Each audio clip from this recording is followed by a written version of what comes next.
Welcome to Daily Wisdom, Walking the Path with the Buddha, a podcast shared by David Roylance. This podcast is dedicated to guiding you to completely eliminate the discontent mind and the suffering it causes by attaining enlightenment. Learn and practice the teachings of Gotama Buddha that will guide you to fully attain a peaceful, calm, serene, and content mind with joy. To support this podcast, visit patreon.com/support Buddha or visit buddhadailywisdom.com, where you will discover a full range of courses, retreats, and online learning resources to assist you on the path to enlightenment. Now, here's our teacher to share more.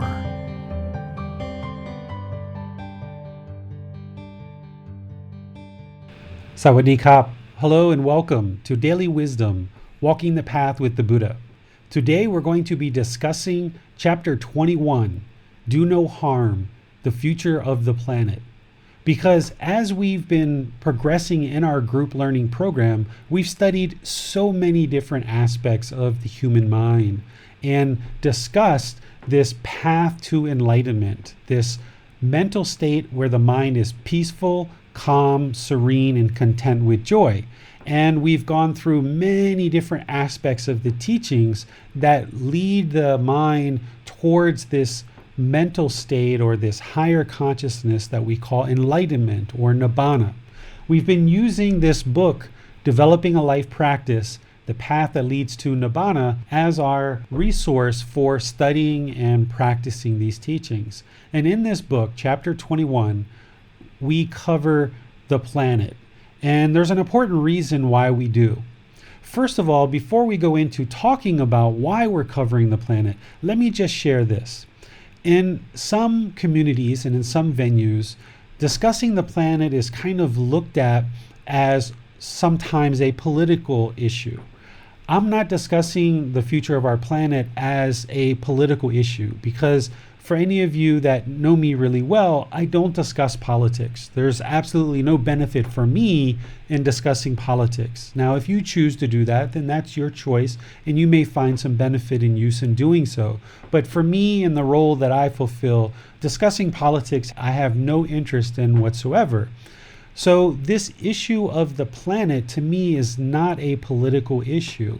It's one of a human consciousness. It's one of humanity. This is the planet, this is our home, this is the earth, and evolving the consciousness and moving the consciousness to a better understanding of the world around us and understanding a better way of life, for me, involves understanding our impact to the planet and how this natural law of karma that we've been talking about is also at play when it comes to the planet.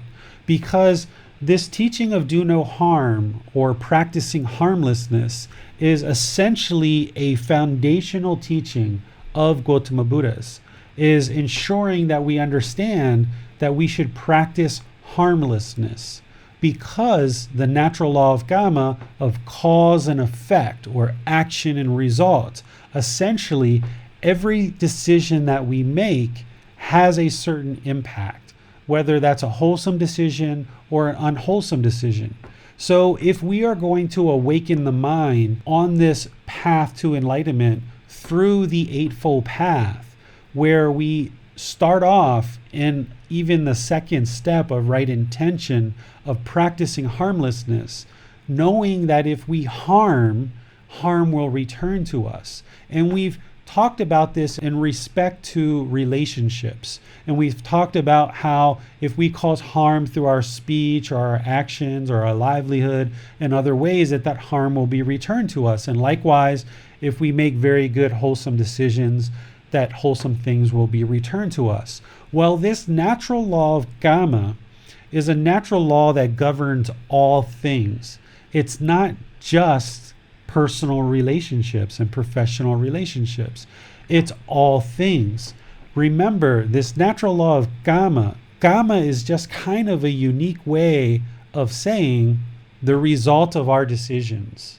right? The result of our decisions. So if we speak kind, we speak polite, we speak respectful, we speak without ego, without arrogance, we become humble, we become generous, we become loving and compassionate beings, then we're going to notice that we have much better relationships in the world around us. This is because of the natural law of karma. And conversely, if we speak with lies, if we speak with deceit, with gossip, if we speak at the wrong time, if we speak harshly, if we speak with hate or anger or hostility, if our actions are harmful, we're going to find it very difficult to exist in the world, because those things are all going to be affecting us in the way that we treat other people. Well, here in this chapter, what I'm helping to bring the mind to as a wise practitioner on this path to enlightenment, choosing to do no harm, because by practicing harmlessness, we know that harm will not be returned to us because we're practicing harmlessness. Not only does this natural law of karma apply to our daily relationships, both personal and professional, but it applies to such things like our planet and the future of our planet. Essentially, every single person, every single being who's walking the face of this earth right now, we have all harmed this planet in one way or another. I know growing up, I was taught to throw trash out the window of a car as we were driving down the road. But as we grew up and as the world kind of evolved, we were all taught that that's not the way that we should care for the earth. And slowly over time, we all kind of stopped doing that. And now we see that the roads and the side of the road in most countries are not as dirty or trash ridden as they used to be when I was growing up as a child. So all of us have contributed to the harm of this earth in one way or another. When I used to change the oil in my car as a teenager growing up, I didn't know any better.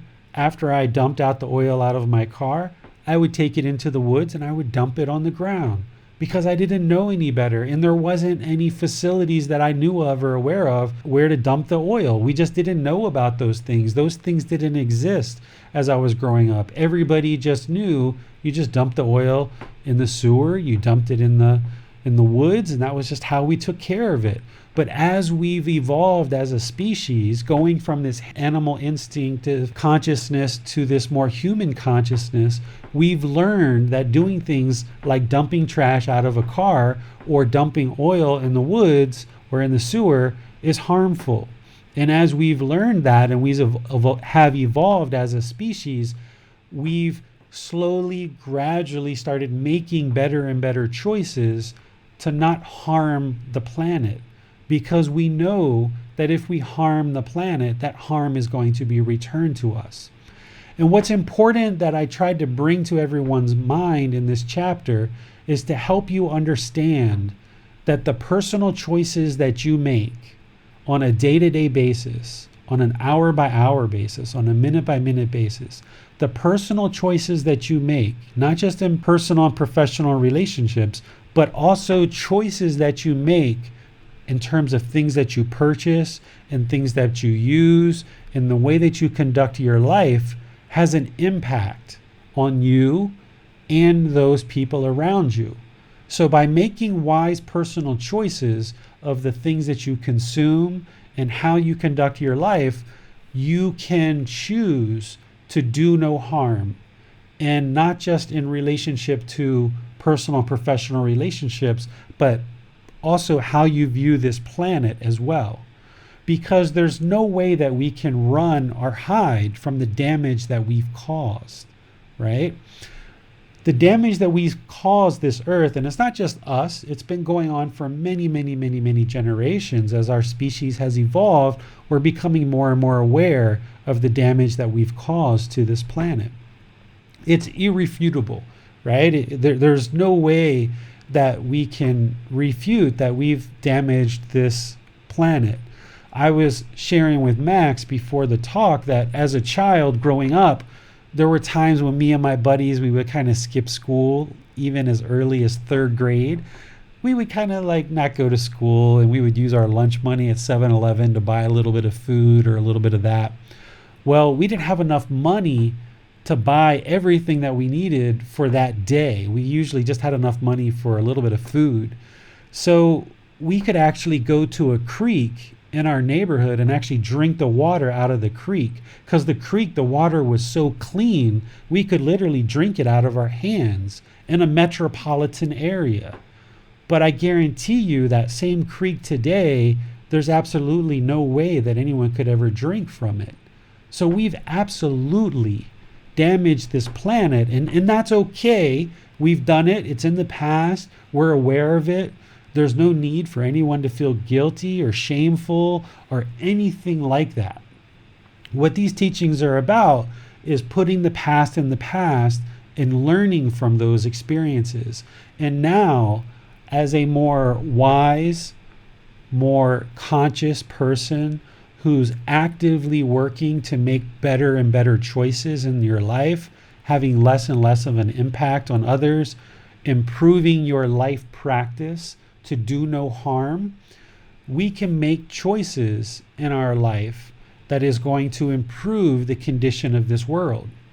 Sometimes we get caught up in our day-to-day life and we struggle to see how our personal choices can actually help the world, and thinking that somehow our personal choices can help the world, when I can share with you they absolutely can. Max and I were talking about a couple of different things before everyone joined us, where I was talking about here in Thailand, in December, they started a nationwide campaign where at all the 7-Elevens, we had the choice of whether to use a plastic bag or not. And those of us who chose not to use a plastic bag, the money that 7-Eleven would normally use to purchase that plastic bag was then donated to a really well-known hospital in Bangkok. It's the Queen's Hospital, right? To help this hospital for women. Well, as December and January and February went on the register at 7-Eleven, it was showing a tally of how many bags the whole country has saved and how much money has been contributed to this hospital based on all of our own individual choices. And I don't know the final numbers, but I stopped looking at the register when it was over like 300 million bags in 1 month that the entire country had saved. 300 million bags, right? I stopped looking at that point, and this campaign kind of went on. And then eventually by February or March, they just completely eliminated bags from 7-Eleven 100%. And now there's no plastic bags at 7-Eleven at all. Whatever you buy, you just need to carry it yourself. And pretty much all the major retailers have done the same thing, and they followed suit. The country gradually moved over to no plastic bags, right?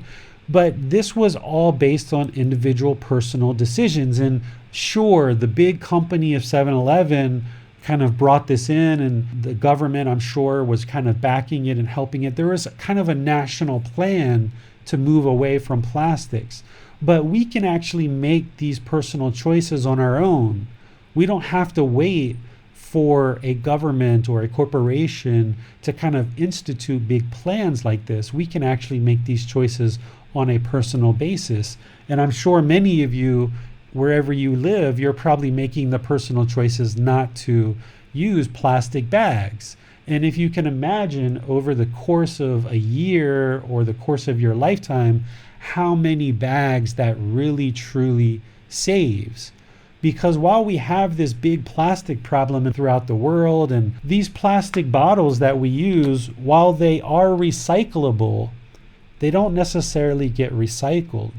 You know, the amount of plastic that actually gets recycled is very little around the world. So if we just choose not to use these things, then they don't ever actually get brought into the supply chain, right? So by our individual personal choices of wise human beings to not use certain products like plastics, then that never actually gets brought in, and we're kind of stopping the problem right there. Other things like food. One of the things that I discussed in this chapter is how 40% of all food in the world goes to waste. And there's been research that shows that if we just didn't waste so much food, this would be impactful to the entire world. And we can make those personal choices on our own. We can choose to purchase only food that we can eat without it spoiling. So that might mean that we need to go to the grocery store every 2, 3, 4 days, but that's a behavioral change that we can make as a wise choice to do no harm to the planet, rather than kind of gorging with craving, buying all this food and then throwing it out when we're at home. Or if we go out to a restaurant, even though we're super hungry, we can just order one or dish or another, and then kind of slowly add more dishes as we need to in order to support eating and nourishing our body. We don't have to kind of gorge and take on so much food. Or if we do by mistake, we can then take that food with us and make sure that it finds a good home and that we either eat it later or somebody else eats it. We can make these wise choices, and there's many, many wise choices that you guys are aware of, because with this one particular issue of food represents a lot of resources. There's the production of the food, there's the transportation, the packaging, the selling, the preparing. There's so much water and gasoline and fuel and human resources and natural resources that go into producing food. And with 40% of it being wasted around the world, this causes an enormous waste of resources that is putting a burden on the earth. And not only is it putting a burden on the earth, but we have 9.1 million people that die of hunger every year. Every year, 9.1 million people die of hunger. Now, whatever the numbers end up being with COVID-19, I have a feeling that this data point of 9.1 million people starving every year and dying from it is much higher than what we're going to experience with COVID. I have a feeling, who knows? We don't know where COVID's going to go. But if we want to solve this natural resources that we're burdening the earth with, and we want to solve this problem of hunger in the world, just choosing to eat all of our food and making sure that 90% of what we purchase gets consumed, or 95 or 98% of what we actually purchase gets consumed, just that one decision alone will have an enormous impact to the entire world. And you don't have to see the impact. You don't have to look for it. We don't have to get the entire world on board for doing this. You can actually make this choice yourself. And you may already have made this choice for yourself. And you may already be pretty conscious about your food intake and what you purchase. And you may already be conscious about the amount of plastic or fossil fuels that you use and things like this. And for those type of people, this chapter is just kind of agreeing with what you're already doing. But if you're not doing some of these things, and you can kind of retrain some of your human behavior to be less impactful and do no harm to the planet, this is going to only benefit you and all the people after you.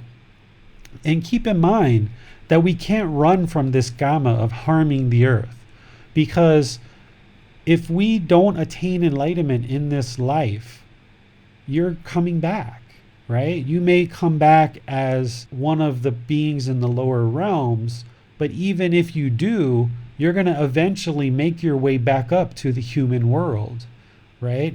We are going to, if we don't attain enlightenment in this life, we are going to experience this world again, and maybe multiple times. So whatever harm we do to the planet now in this life, we can't run from that. We can't run from that harm, because there's this cycle of rebirth that's just going to keep continuing and continuing and continuing. And then if we do attain enlightenment in this life, any being who's attained enlightenment has deep amounts of loving kindness for all beings, which means active goodwill towards all beings.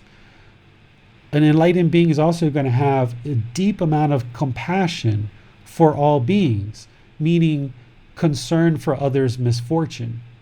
And we could go right on down the line about generosity and other qualities of mind that an enlightened being is going to have.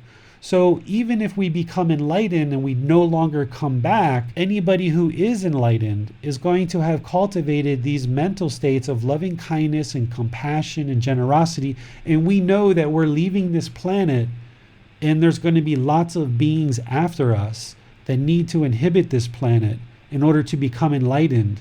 And they're going to be relying on the natural resources here in order to sustain their life. So as an enlightened being leaving this planet, you would want to ensure that you're causing the least amount of harm as possible, and hopefully, doing no harm as much as possible, so that the resources that are here are available for the people after us. And remember, if you don't attain enlightenment, you're going to just keep coming back anyway and experiencing this world all over again. So let's make sure, as wise, conscious human beings, that we're always practicing harmlessness. Do no harm to other beings, animals and humans, even the other beings in the other realms, right? Doing no harm to any being, but also if we can view Mother Earth almost like another being, even though she's not, right? Mother Earth is the earth, the soil. There's no consciousness there. There's no mind in terms of in the soil. But this Mother Earth, this world that we inhabit, is supporting us like a mother, right? Like a mother gives us milk to sustain our life.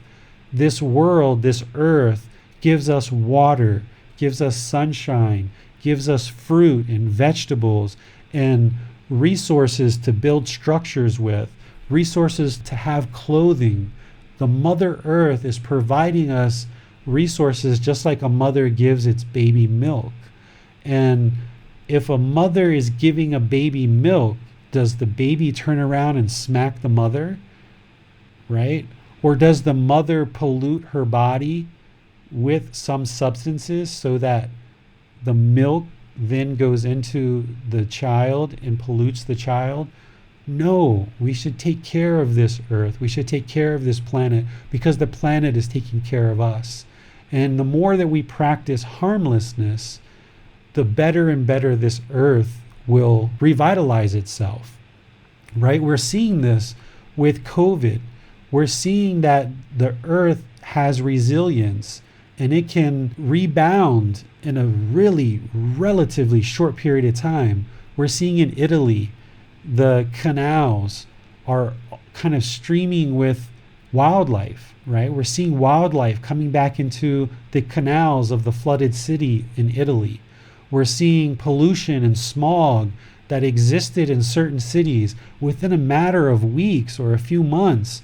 All of that has disappeared because we've changed our human behavior. Of course, humans aren't going to be able to stay in and stay sequestered and quarantined the way that we are through COVID. But this is the truth and the proof that we can see that by us changing our human behavior, within a matter of a few months, the earth can rebound and repair itself very, very quickly. So as more and more and more of us humans make wiser and wiser and wiser choices in how we interact and how we sustain ourselves on this planet, the earth will revitalize itself and it will be more and more pure, not only during our lifetime, but in generations to come. And what this chapter is doing is just bringing your awareness and bringing your consciousness to this message of do no harm that the Buddha had as part of harmlessness, and I shared as part of the universal teachings in chapter 1 of universal love for all beings, do no harm and be a good moral person. This doing no harm also relates to our planet as well. So I would like to kind of invite you guys to have a discussion on this and talk about ways that Perhaps you are choosing, making personal choices in your life to not cause harm. And by making those personal choices, you're seeing results, whether it's certain things for your own personal life or your household or your community or decisions that your family's making. You're welcome to share those type of things in our discussion today in the comments in Facebook or YouTube or in the virtual classroom, or in the virtual classroom if you'd like to raise your hand and talk about some of the decisions that you feel we can be making as human beings in order to improve the future of the planet. And of course, any questions that you might have on things that I've shared or things that you're considering as part of your life, you're welcome to bring those questions up as well. So let's just open up to any questions that exist out there for all of you guys that are taking part in this online session. Perhaps I can start things off then, David. So I have done basically no travel in the last year, partly helped by COVID, but no international travel since I actually came back from Asia just under a year ago. And I did quite a lot back then, had a real craving for travel. And as I traveled, obviously every place was different, every place was amazing in its own way, but it was like always scratching the same itch, you know? And I think clearly there's many places that all of us haven't been, but I realize there's no reason to think that I'll find something essentially different, say in South America to in another country. There's no actual need to go there. And so when I do, or if and when I do travel again, I'll make sure it's for some real wholesome purpose and not just because, oh, I fancy going to this place or that place, but maybe to go and practice, closer to people who are practicing, for example. So that's one thing I've done. Yeah, so what Max is cluing into there is something I kind of alluded to in previous talks about how our craving, anger, and ignorance that the Buddha discovered as part of the major problems with the human mind is by kind of eliminating this craving, we can actually have less of an impact on the world. Because in previous times, Max is sharing that maybe he would have traveled more or more readily or quite a bit because there was certain craving that he had to see so much of the world. Now he's kind of thinking that through and saying, well, do I really need to go on this trip? What's the real purpose of this trip? Because a decision to take a trip, for example, it's going to have a certain impact. By all of us roaming around the earth so much, it creates a lot of waste. So just by the entire world working to eliminate certain cravings, we can actually have less of an impact on the world. And you can see how craving can actually not only harm our own mind, not harm the people around us, but it can harm the earth as well. And something that I often think about when I think about, plastic, I think about, why did we ever create plastic to begin with? Right? Why did we ever create plastic to begin with? My son was actually watching a video today that was talking about why we created plastic. It just so happened that he was watching it. Apparently, we created plastic because at one time we used to make billiard balls out of the ivory of elephants. And people wanted to get away from making ivory billiard balls, so they discovered plastic as a way to make these billiard balls. So the initial reason why we made plastic was actually a good, wholesome reason, that we were trying to move away from harming animals. And we thought that, okay, let's make this plastic, and that's going to help us to not harm animals. But what happened is, once we realized what this plastic was, we started using it in consumer goods like this that then became kind of throwaways, right? Like once used plastic forks and knives and bowls and dishes and bottles. It became a very disposable product, right? That was one of the ways we started using plastics. But another way that we started using plastics is like preserving food, right? We had these containers that we used in order to cover food and keep food as leftovers, right? And my mind thinks about the unenlightened mind, right? The unenlightened mind craves permanence, right?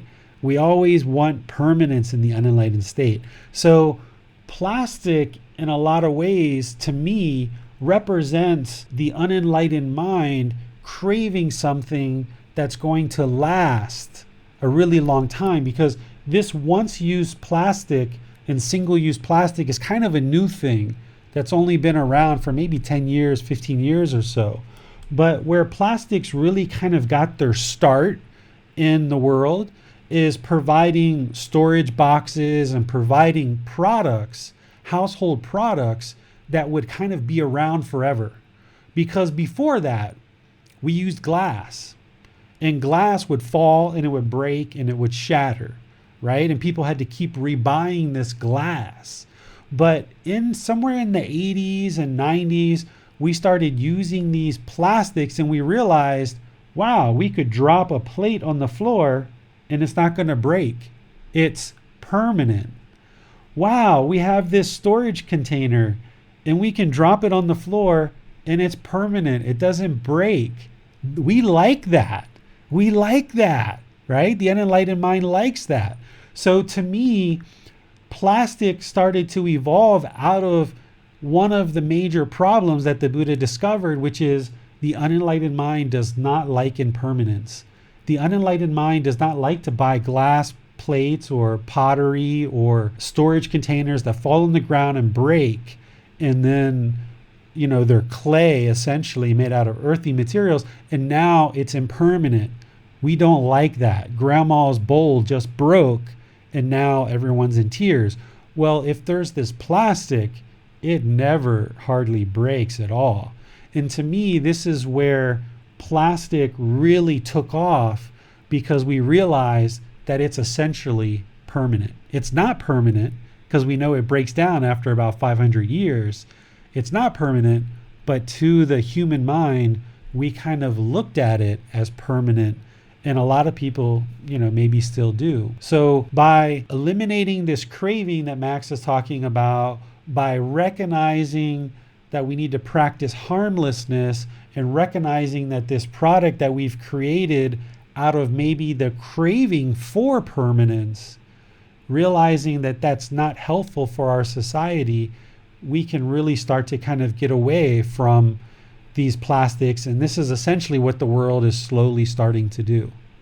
So thank you for sharing that, Max. And I imagine we've got some other people that are interested in talking, but I just wanted to kind of talk about this craving for permanence and how I feel that that was really the motivating factor that really made plastic take off in the way that it did. Thank you. Yes, let's go to Bill next. Hi. Yeah, some of you might know that I used to be a teacher back in the States, and every Friday morning we would have an all-school, and there was an American musician, his name is Jack Johnson, and he wrote a song about the 3 R's, reduce, reuse, recycle. And when you've spent many years going to the school singing, and that's like one of the songs that we sang with the kids, we taught it to them. And I would sing it with my special needs students, you know. We would talk about different ways that we can reduce, reuse, recycle. Those were the 3 R's.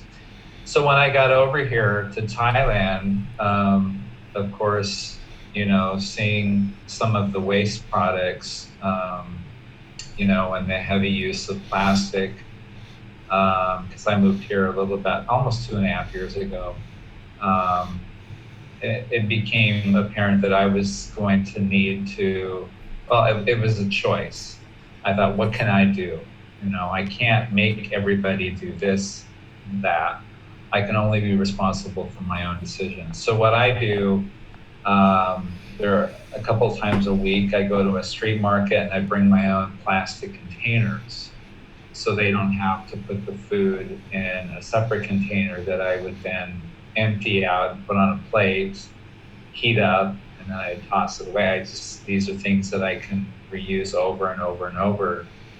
And That's then great, for drinking, yeah. So and then for drinking water, I order. We have a water service here, and so there are glass bottles of water, and So if I'm going to go out and be outside for a while, I can put one of those in a water bottle or container that I also use when I go to the gym. So I've discovered many ways that I can reduce, reuse, and recycle. I do have some plastic bags, and when I go to buy produce, fresh fruit, I bring my plastic bags. I usually hand it to the woman, and then I pick what I want, like the fresh fruit. Now, I can't be responsible for the packaging they've already done. Sure. But it's one less bag that they're going to put the prepackaged sliced fruits and all of that. Because part of it is I want to support the people that live close by, and I've gotten to know the ladies, and I can just set my own example, and I can do as little harm as possible. And speaking about restaurants, I make a lot of choices about what restaurants that I go to. And as you know, every restaurant's set up differently, right? Because of impermanence. And there's some restaurants here in Thailand that, have reusable cups, and they serve water out of a big kind of communal water dispensing system. If they use straws, you can ask them not to have a straw. They're okay with that. And you can make choices in your life about how you use things. One of the things that Bill's aware of is here in Thailand, in the malls, for example, all the food courts, they serve food on reusable plates, and we use silverware in all the malls and the food courts here. So I know, like when I was in America, all the food courts use like paper and plastic utensils and cutlery and plate. But here in Thailand, they use actually real plates, real bowls, real cups, real silverware, and that all gets washed and cleaned up because it's reusable. They seem to be, in some areas of Thailand, they use a lot of plastics, but they also, in a lot of ways, don't use a lot of plastics, and they have a lot of reusables. I've even seen hotels here in Thailand that are set up as a reusable environment, kind of a more eco-friendly environment, where when you check in at the front desk, they give you a tin water bottle. Instead of giving you plastic bottles every day in your room, they give you a tin water bottle that you fill up in the lobby whenever you want water. So these kind of choices, right, about what hotels we stay at, what restaurants we go to. Once we're in a restaurant, do we ask to not use a straw?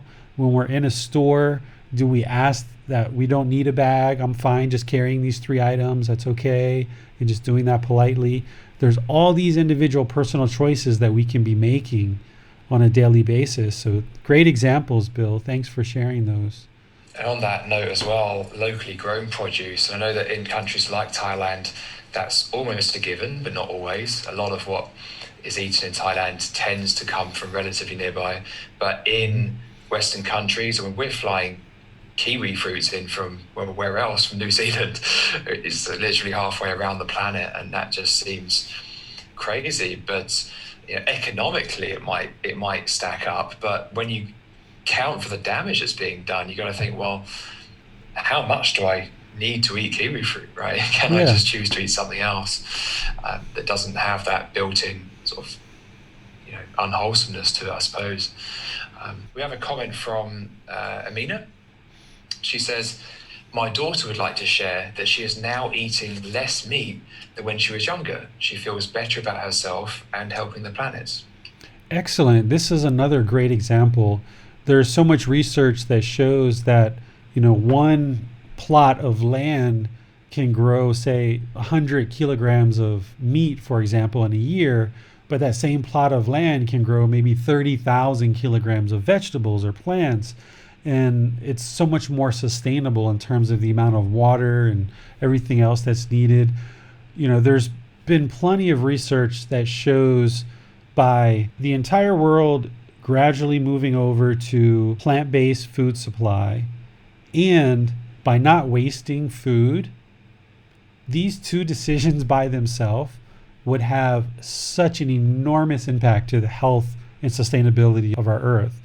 Now, for some people, one of the last things we want to think about is giving up meat. And if you choose to do that or when you choose to do that is completely up to you. But I think what you'll find if you do like Amina's daughter does and some other people have done around the world is you will see that by not eating meat, your body will be so much healthier because this meat contains in it drugs and toxins and hormones of the antibiotics and other drugs that are given to the animals during its growing process. So you're ingesting that in the meat. And what you'll also find is that your body won't have as much sickness and illness because this meat has a real effect on the disease in the body. I noticed only a year and a half, 2 years ago when I switched over, I very rarely ever have any problems with my stomach whatsoever.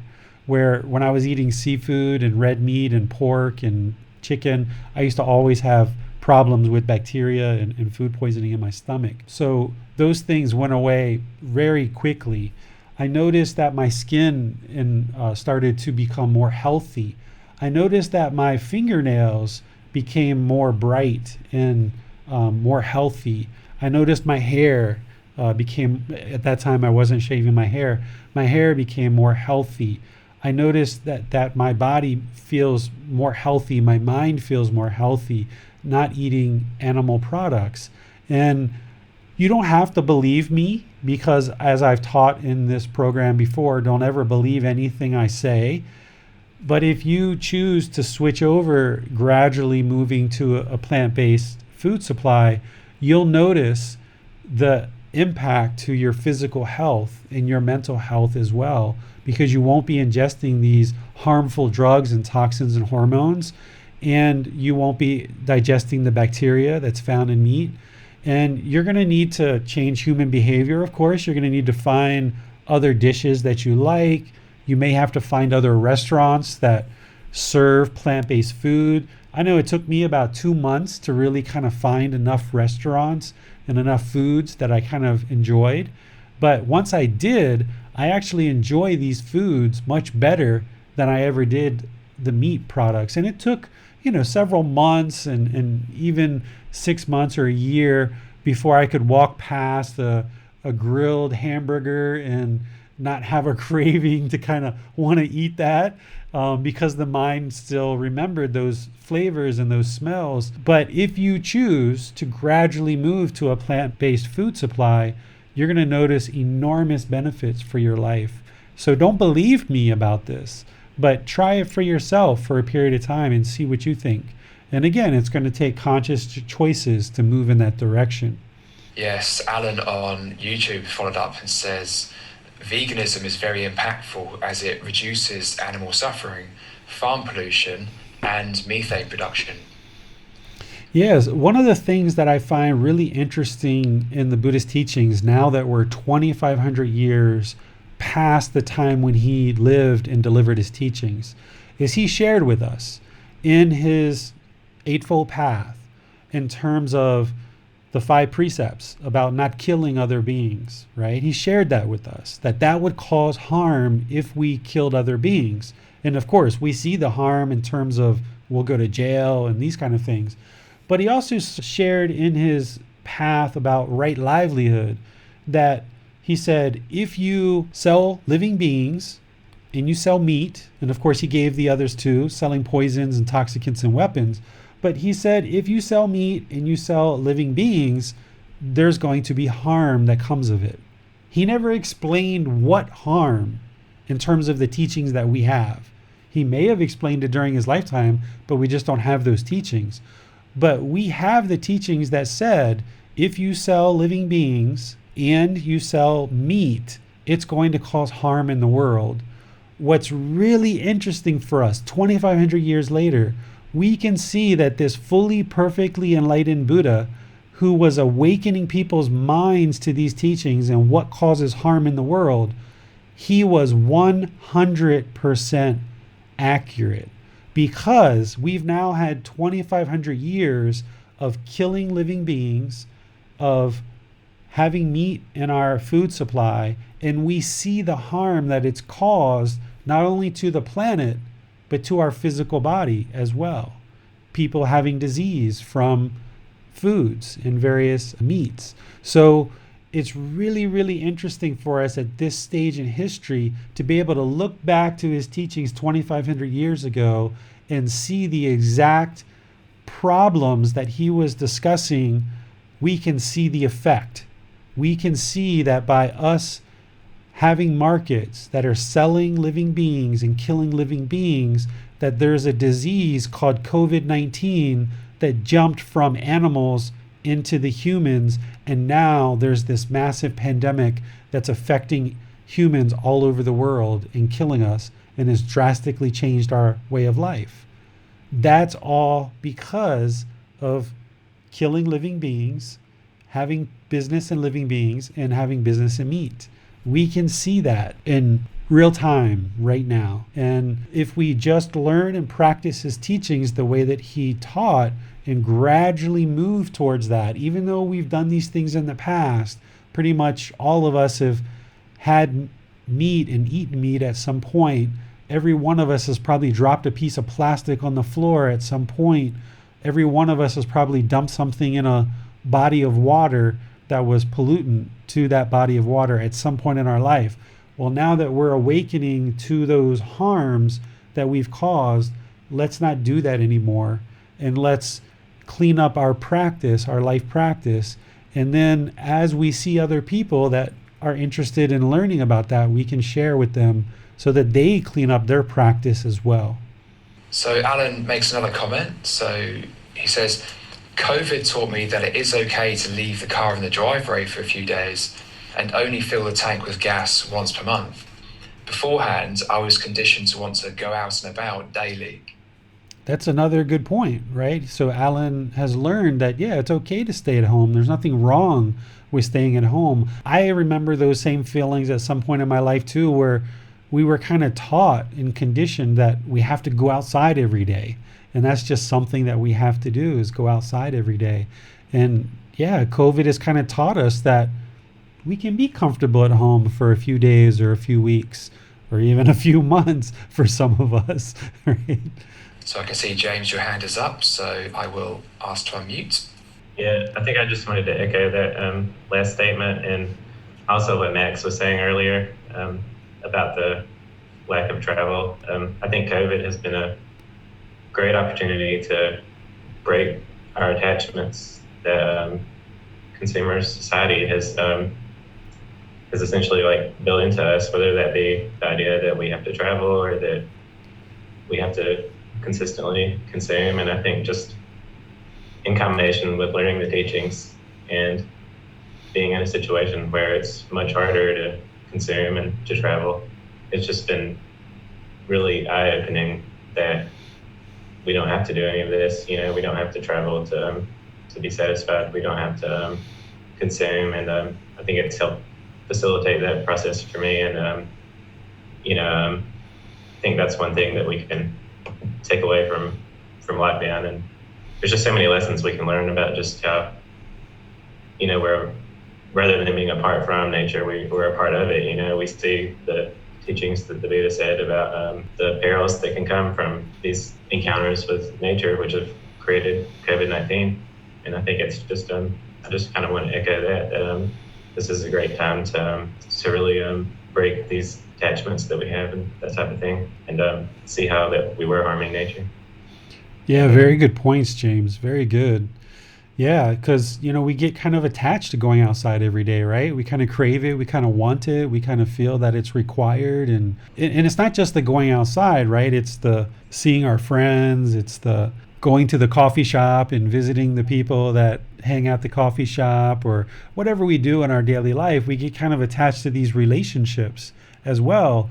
And what a lot of us are realizing in COVID is that, hey, we can still exist in this world without having all this daily consumption. I think you added something really important to the conversation there, James, is realizing that all of our consuming is affecting the world. And we don't necessarily have to consume so much, that we can consume less. And this is one of the reasons why the Buddha only ate once a day. is not to put a burden on people and resources to feed him, because he used to get his food from other people. One of the things that I've done is I actually, just without making a conscious choice, have started eating 1 or 2 meals a day myself. And I've noticed that I can fully sustain myself on 1 or 2 meals a day, or kind of like 1.5 meals a day. And by doing that, and also by not going out as much, like Alan and James, you're saying as well, by not using transportation, by not doing those things and not consuming as much, it means I don't have to spend as much money too. Which means if I'm not spending as much money, I don't have to work as much, right? So it's like this benefit, right? This is the Gotama. This is the natural law of Gotama. By making wholesome choices not to consume as much means that I don't have to work as much, and I can have a more relaxed lifestyle. Whereas if we're in the mode of craving, or consuming, we have to sustain that with an income. And that means we have to really work hard. And the more that we work, the more we probably consume and crave. So by working on diminishing this craving to consume and go outside and do all of these things all the time, we actually have a really good, wholesome effect, that this Gotama that comes back to us is that we can have a more peaceful, more calm, more comfortable life. In the last 3 months, I've spent so much more time around my son and my wife, my neighbors, spending more time with my neighbors. It's been beautiful to build relationships this way and sustain and maintain relationships in a real wholesome way without feeling a need to go anywhere, and just be here. And everything that we need is just right here. So that's a great word that you've added to the conversation, is really getting a handle on our consumption and what we're consuming in the world. Yeah, I think that especially in America, people have been conditioned to derive their value from what they consume and what they own, and what experiences they have outside of themselves, whether that be traveling or going to dinner and this kind of thing. And I think it's been tough for like a lot of people in America, because that's been removed from them. But I think that, especially like I say with these teachings, you can see that like those were just attachments, and that they're just like serving to burn up the world and nature, because they're just short-sighted. Have you ever heard the joke, someone says, like, why do you have a car? It's like, because I have to go to work. Well, why do you have to work? Because I have to pay for my car. It's just this cycle of just constantly around and around. This is the cycle of rebirth, right? The more we crave, the more we just keep going around in this cycle of rebirth, just keep being reborn and reborn and reborn and reborn, because we just keep craving and wanting. Whereas if we put a squash on that, we just exist and we just use whatever we need, not what we want, but whatever we need, and we just sustain our life peacefully that way, then we realize that we don't actually have to work as much as we probably are working to sustain that craving, because all that craving and consumerism requires a lot of income to maintain. And by getting a handle on that, you can actually, have a pretty peaceful life and not feeling the burning desire to consume all of this stuff, which means you're going to have to work a tremendous amount. And it just tends to take people out of the present moment. It's just a carrot on a stick, it keeps them on this hedonistic treadmill to seek out these, whether it's a new car or whether it's a vacation. And while they're doing that, they forget the beauty of like everything that's around them, whether that be their family or nature. And I hope that these times can really remind people of that. Yeah, I agree. Good points. Interesting point James made there about how this situation has kind of forcibly put the brakes on people's attachments. Mm-hmm. I think often the way with clinging, craving, attachment is that either we awaken to the harm we're doing sooner, we see that clearly and use that as a way to make a better decision, or the consequences just build until it's forced upon us. Yeah. We actually can't do it anymore, and that's when we're kind of forced to make a change. And this can happen obviously as we're seeing now, but also as individuals in our own attachments. Yeah, absolutely. Yeah, it's just every single decision that we make is either going to be a wholesome decision or an unwholesome decision, and we are going to experience the results of those decisions, right? This is the natural law of Gama, and it relates to the planet the same way that it relates to our relationships, everything. And this is one of the ways that you can actually see Gama. If there's some harm that is being done in the world, that's the result, right? That harm is the result.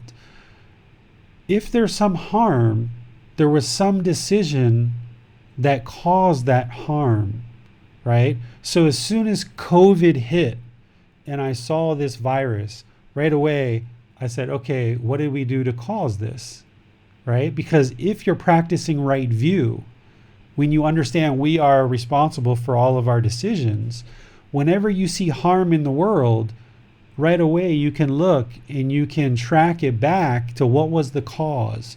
And it's going to be something in the Buddhist teachings. So when COVID hit and I saw that harm, I was like, that was a harm. We caused it somehow. What was it? Oh, we were selling meat. We were killing animals. That's where it came from, right? Same thing when we look at polluted streams or water or other problems that we're having with our planet. This is harm that we're seeing in the planet. Well, what caused it? Well, it was our decisions to pollute this planet. The reason why the planet's polluted is because we caused it. This is Gama. This is the natural law of Gama. And that's why one of the Buddha's things that he said was essentially, he didn't say it exactly this way, I'll say it this way, is we can't run or hide from our Gama. There's just no possible way. So whatever decisions we make, either wholesome or unwholesome, we're going to experience that Gama. We can't get away from it. And if you understand the cycle of rebirth, then you understand we can't even get away from the harm that we cause to this planet. The only way to fix the murders, the rapes, the poverty, the famine, the diseases, the racism, the discrimination, the drug abuse, suicides, all the way down the list of everything that we're experiencing on this planet, the only way to fix any of this is to eliminate craving, anger, and ignorance for the entire world. Because we can implement a law that says, all right, nobody kill each other. It's against the law to murder. But if people still have craving to hurt each other, they still have craving and anger and ignorance in the mind, they're still going to do it, right? We can tell people, okay, it's against the law to rape other people and forcibly take sex, and we can implement that law, but as long as the craving is still there for the sexual contact and they don't look at it as harming somebody, then people are still going to do it. So for activism and social change and picketing and protesting, while these things may need to happen in a society kind of to help awaken large numbers of people, if all we're doing is kind of making a law, but we're not addressing the underlying problem, which is the craving, anger, and ignorance, then we're not solving the problem, right? So we can make laws and we can change laws and we can institute, it's against the law to be racist. It's against the law to judge somebody based on their ethnicity, their sexual orientation. You have to give a job to somebody if they qualify, not based on their race and all of these other things. We can make those laws, but if the people's minds are still affected by craving, anger, and ignorance, or unknowing of true reality, then those things are still going to happen. So that's why we've changed our laws in society to show the evolution of the human consciousness evolving, but humanity is still not there because we don't have massive amounts of people focused on eliminating craving, anger, and ignorance. So if we really want to get at the root cause, this is why I decided to start teaching the Buddhist teachings, because that's the only thing that's going to fix the murders, the rapes, the poverty, the famine, the disease, the illness, the racism, the discrimination, right on down the list. It's the only thing, drug problems, suicides, it's the only thing that's going to fix it, is that for more and more of the world to learn these teachings and practice them wider and wider scale. Now, I know, David, there may be many people listening that could hear this and say, this is all good, to eliminate our own consumption, great, but the scale of climate change and what we're facing here is just too big. We've got to go out there, we've got to do more, we've got to go and protest, we've got to convince all of our friends to go and do this, and we've really got to take it on ourselves to change the world.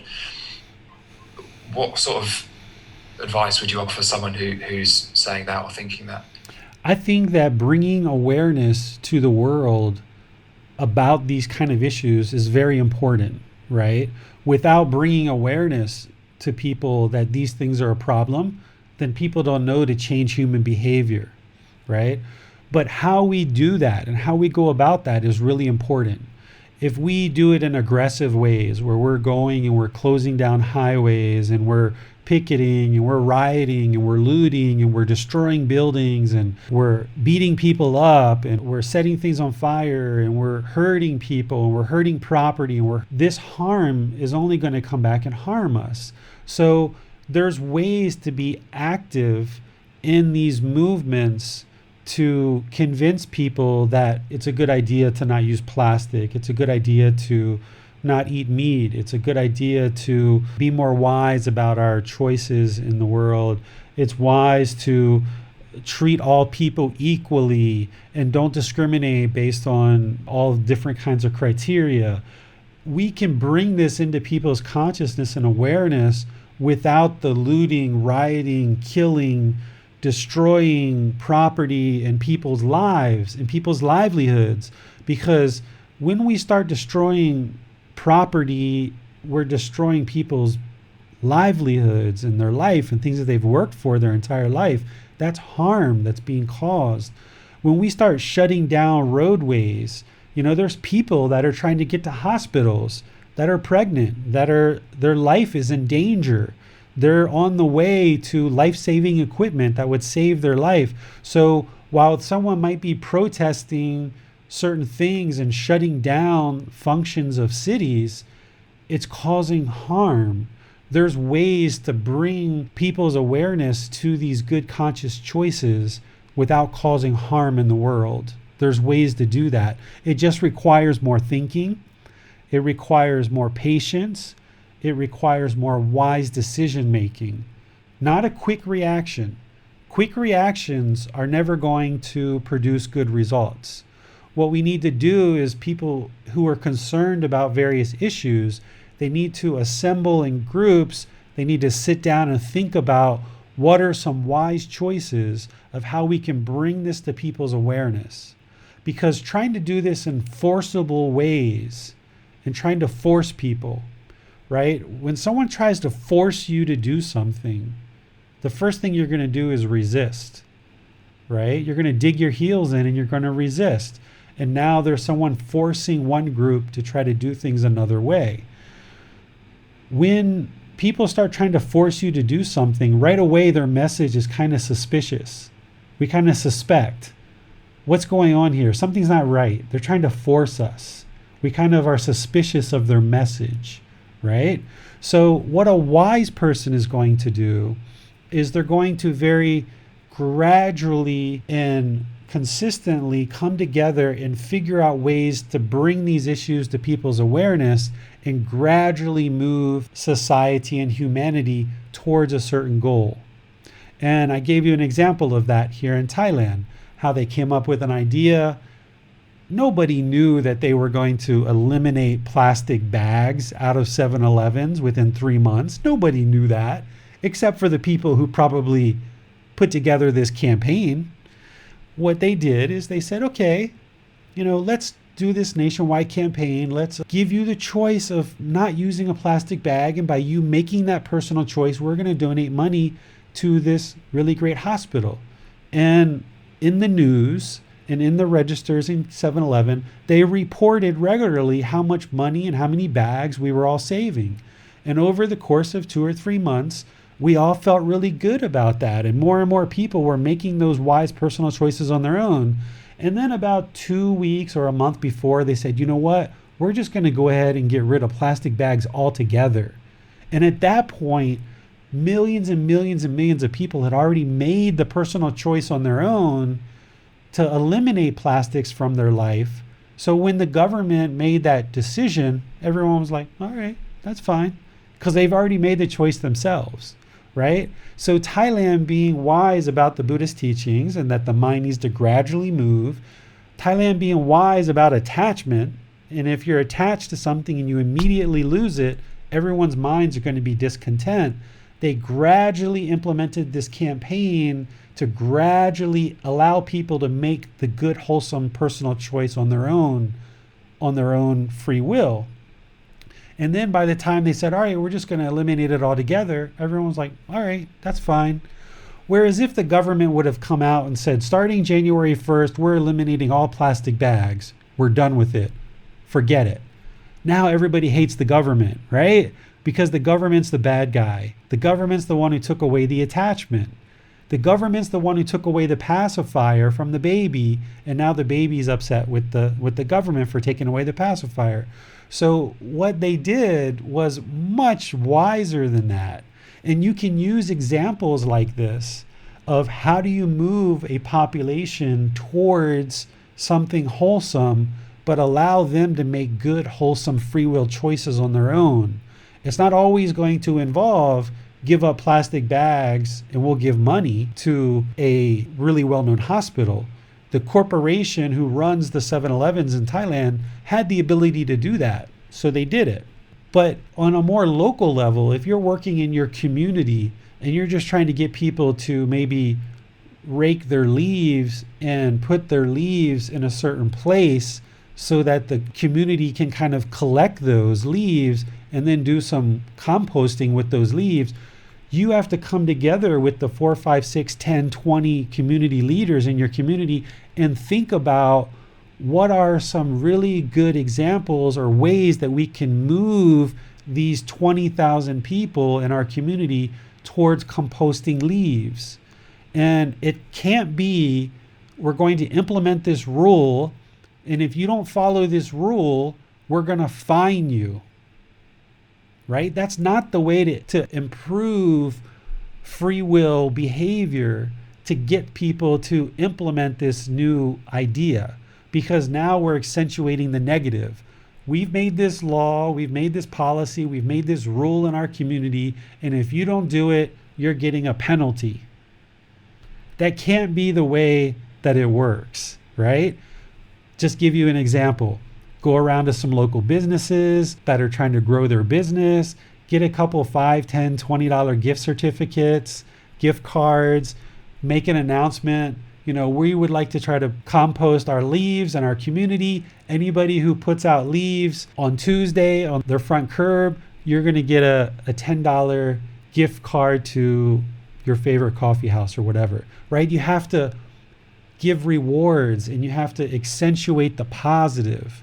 But all too often in our society, we like to make rules, and then when someone doesn't follow it, then we get penalized. And this is where people balk at that. People don't like that. So whether you're working on a community level, a city level, a state level, a whole entire country, you got to look at ways to positively incentivize people to make good, wholesome personal choices, because at the end of the day, that's what it really comes down to, is making good, wholesome personal choices. And we need to incentivize people and show them the good results and the good benefits that are going to result from it, right? And maybe it's okay as a community, if we're able to put our leaves out every Tuesday for 4 weeks, we're going to throw this big block party, right? And everybody comes and gets to enjoy this big block party, right? And now all the vendors are out there selling whatever they're selling. There's rides for kids, and everybody's helping to build the community, because now all these vendors are making a little bit of money. We're all coming together. we're getting to know each other, we're building relationships.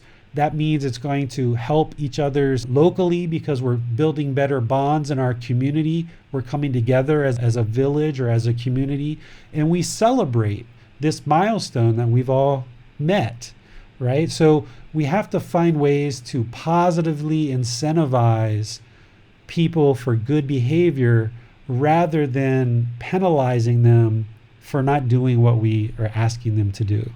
Yes, I feel like it's good practice to really connect in ourselves with how it feels to make more wholesome choices. Because Yes. when there is attachment, there's a tendency maybe to only see the negatives of giving something up and the pleasant feelings maybe of doing something, but actually not seeing how nice it feels to give something up sometimes. And also maybe even the consequences of carrying on.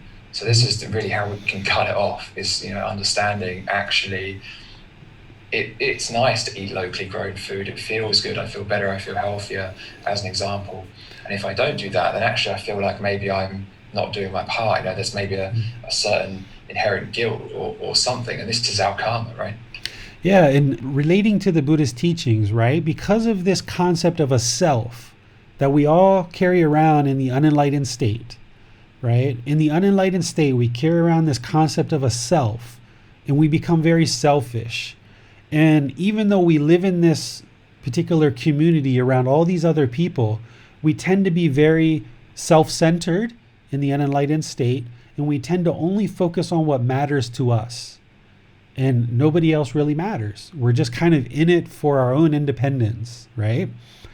But what the Buddhist teachings start to help you understand is while you're on an independent journey and you need to improve your independent life practice, the Buddhist teachings help you to see how you're interconnected with all these other beings and how your personal decisions impact the wider community, right? And this is why Thailand's numbers with COVID are so low.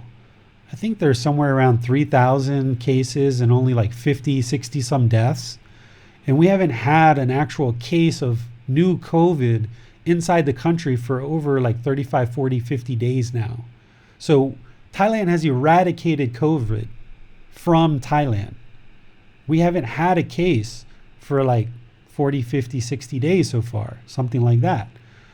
The only reason why that's the case is because a large majority of the population understands Gama.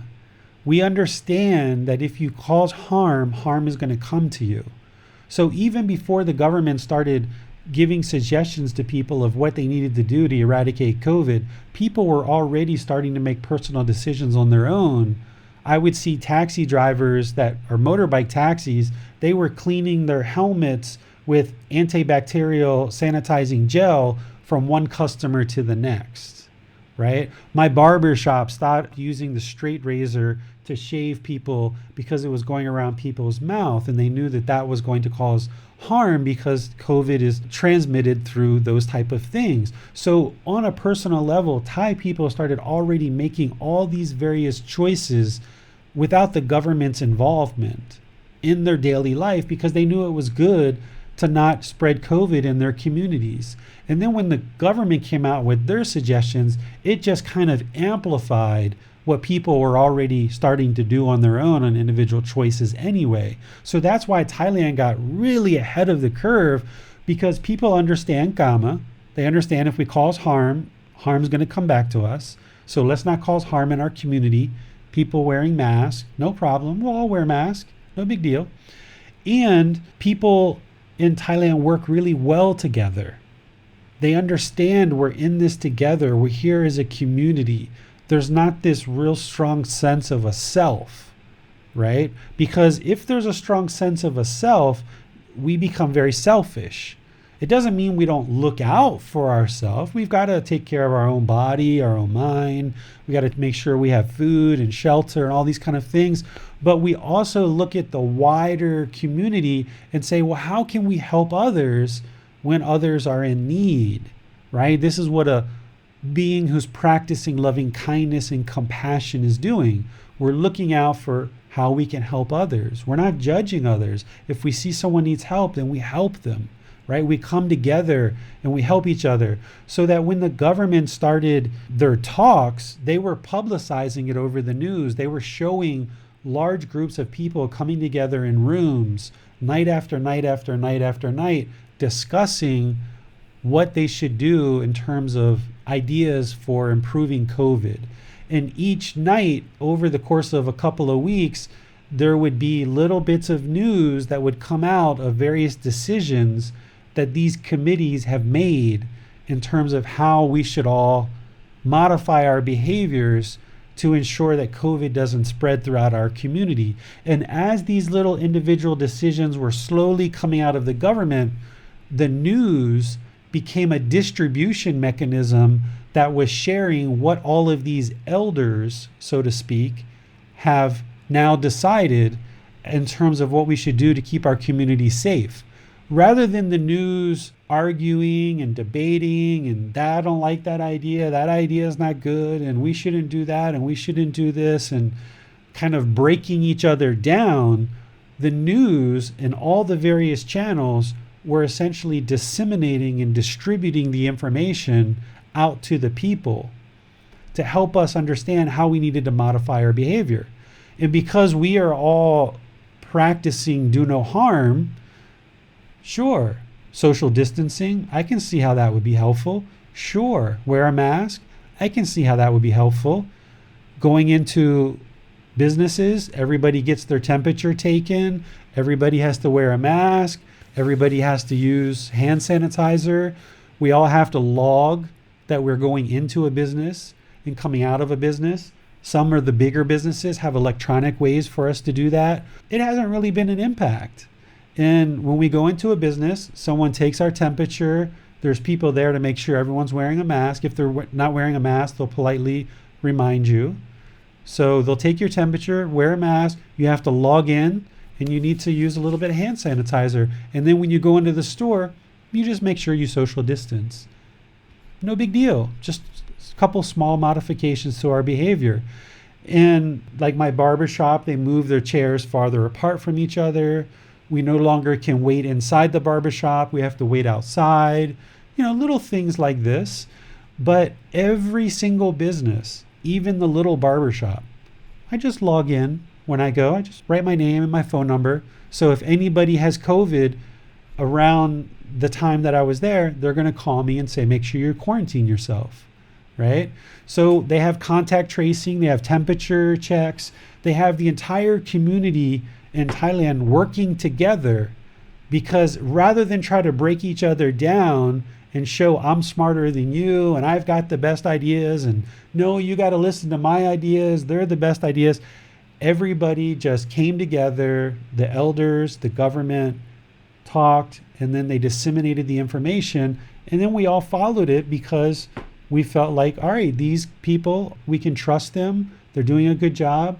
They spent a week or 2 weeks trying to figure this out, and once they figured it out, we'll follow what they gave us. And because we all trusted each other, we all worked together as a community, we now have all been making good, wholesome decisions. We now have results. There's no COVID here in Thailand, right?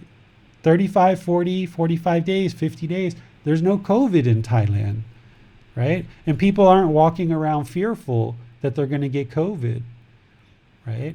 And even the people who have died, right? The number of cases that we've had versus the numbers that have died are very, very few, because they've come together and they've even figured out ways to treat COVID. For the people who did get it, they were able to figure out ways to treat it. So when a community works together, when we trust each other, when we don't try to break each other down, when we're not hostile to each other, when we don't have this sense of a self and we're just out for ourselves, when we're actually looking at the greater good for all of the entire community, and when we're practicing harmlessness, this is very key. When we're practicing harmlessness, then a community can come together, any group of people, and we can figure it out. It works. the Buddha's teachings work. Thanks a lot for that, David. We have no more comments at the moment. Okay, so I would just like to encourage all of you, as you're on this path to awakening the mind, and you're learning all these good, wholesome teachings about things like right view and right intention, right speech, right action, right livelihood, right effort, right mindfulness, right concentration, that is all really focused on your own individual development of the mind and training of the mind.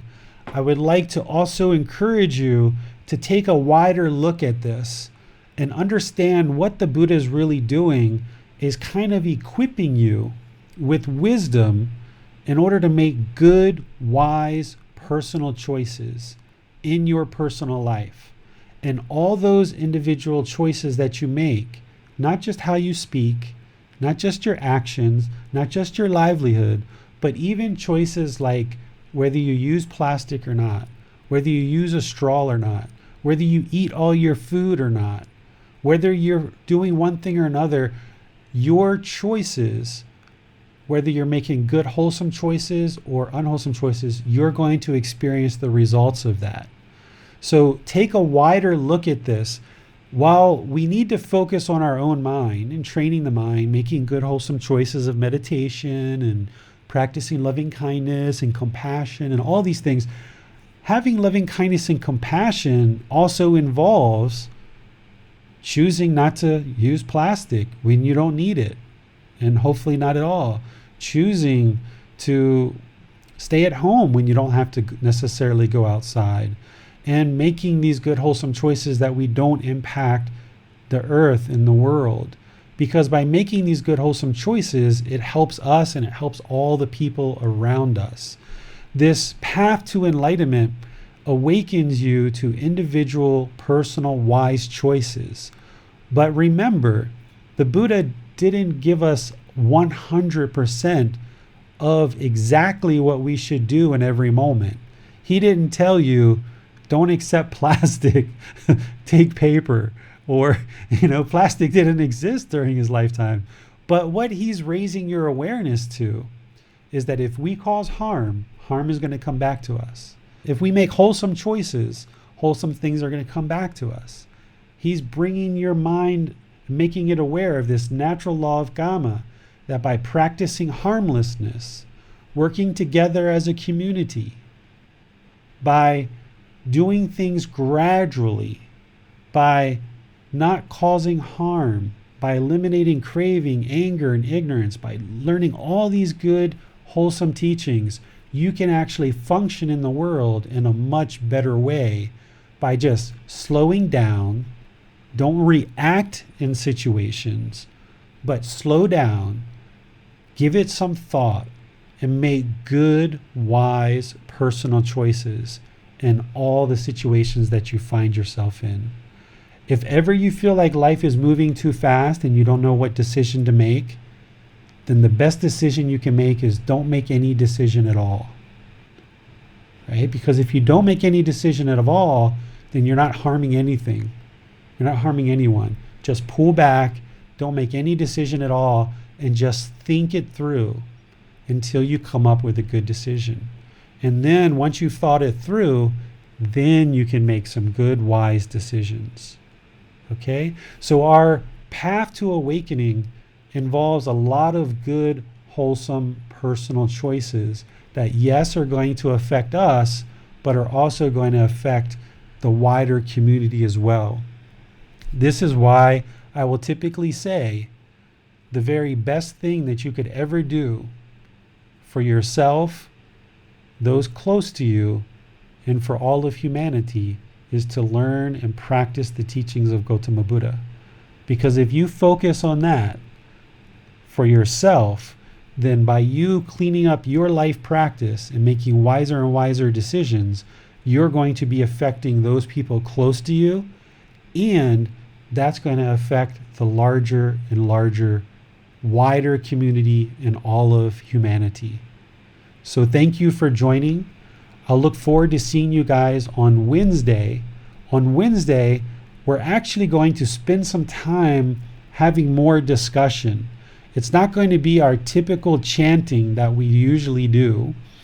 I usually would teach chanting on Wednesday, but we actually have something kind of special planned, and I'm not going to let you guys know what it is, and you guys aren't going to crave to know what it is. You're not going to have a longing or a strong eagerness to know what it is, but just know that we've got something special planned for Wednesday.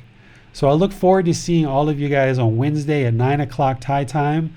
And until then, remember, keep learning, keep practicing, which involves the entire Eightfold Path, right view all the way to right concentration. So be sure to meditate, be sure to practice loving kindness in all of your relationships around you. Be sure to practice compassion with everyone around you, and be sure to make wiser and wiser choices in terms of how you use natural resources and all of the things that you're consuming on a daily basis. So thank you so much for joining. We'll see you next time. Sawadee krap. Thank you for listening to this podcast. To provide support for this podcast, visit patreon.com/support Buddha. To access more teachings, visit buddhadailywisdom.com. There, you will discover a full range of courses, retreats, and online resources to assist you on the path to enlightenment. Remember to establish a daily, consistent meditation practice, along with learning and practicing these teachings. A well-developed meditation practice is the foundation in which to train the mind to attain enlightenment.